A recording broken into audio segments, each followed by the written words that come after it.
Well, finally, some moody, wet and windy weather. Now, don't get me wrong, I don't want to come across as ungrateful when we have beautiful sunny skies and fluffy clouds. But this is more me, and I've come with black and white Delta 400, hoping for a bit of drama and atmosphere today. Well, I much prefer this moody sort of sky and approach when I'm shooting black and white film, as in this shot here from the film camera. But it can go against your enjoyment of the trip if you're getting blasted and soaked all the time. You've got to weigh that up against the benefits of getting decent shots, as I've said many times before. You know, there's that old saying, bad weather, good photographs, and I do actually totally agree with that one. But I've got probably a perfect balance here between the weather conditions and getting good shots. And it's just pot luck. The more you go out, what do they say, the luckier you get. So on this particular occasion, I think I deserved the shots I got. Well, as luck would have it, the rain has actually stopped the minute I got out the car. Yet I still have the beautiful dark clouds hugging the mountain tops and the wind. So I've got the drama, but I've not got soaked in getting it.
Well, as I'm sure you've seen, the infrared camera was very effective in the woodland because it was so dark. I did try a few handheld ones, very, very slow shutter speeds, bound to be blurry with the film camera.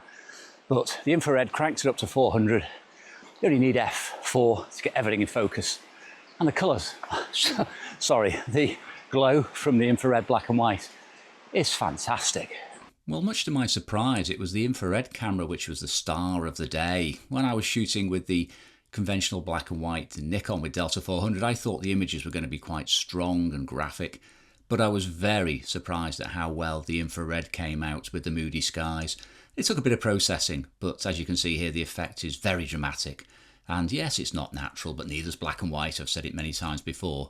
And the results I got with the little G15 far surpassed anything I could have hoped for. Lovely setting here.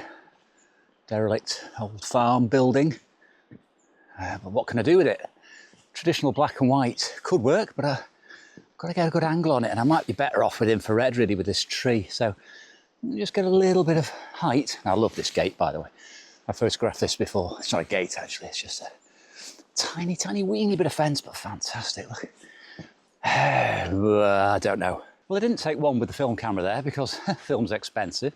Took a couple with the infrared and I don't think they worked, so saved film.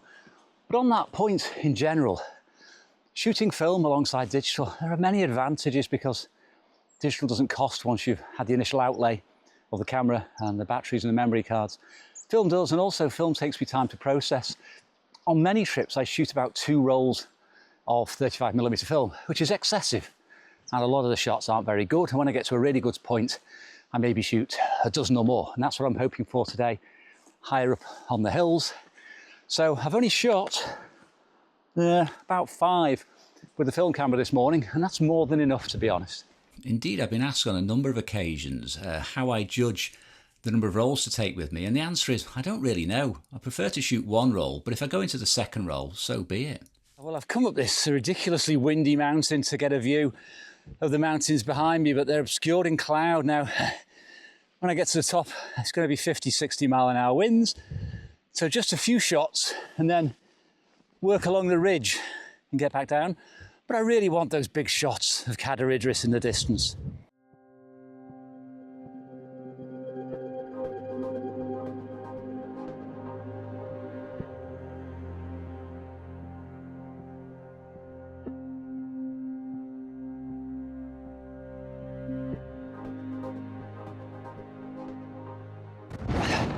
Well, the lights come absolutely perfect now. This has vindicated my decision to come up on this ridiculously windy mountain top.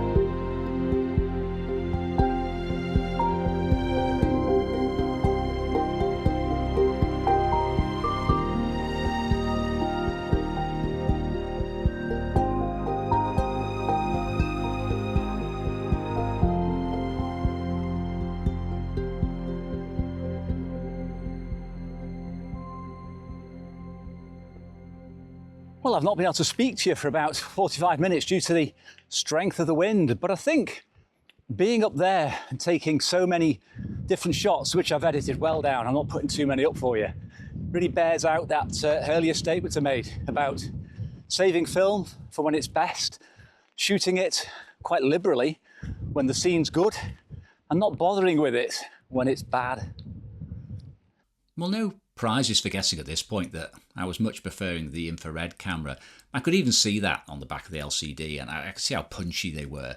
But I had higher hopes for the film images. I thought they were going to be equally strong, and it was surprising when I got them back. They just didn't live up to the expectation. I mean, you know, this sort of infrared look, it's quite dramatic, it's a bit otherworldly, and there's a bit of processing going on in there. But it was far stronger than the equivalent film shot. And even though the lighting may have looked ideal for conventional, the infrared again had super strong skies, and of course you've got that glow going on. It does depend on the angle of the sun. It's no use shooting into the sun to get a strong infrared effect. You usually need it either over your shoulder or at 90 degrees to the subject. But of course, if you're shooting digital infrared, you can see that at the time. That's the ideal, having the LCD there. And you don't even waste clicks on the infrared camera. So I had a great day out. It was a lovely walk. It's not as difficult as some of the walks I do. More enjoyable photographically, I would say. I was concentrating on getting good photographs. And yeah, carrying two very small, lightweight cameras, it's not really a burden.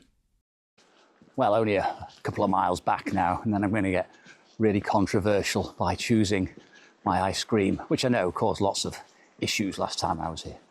Indeed, never mind your arguments of film versus digital. The choice of ice cream seems to divide people more than anything else I've ever put out on my channel.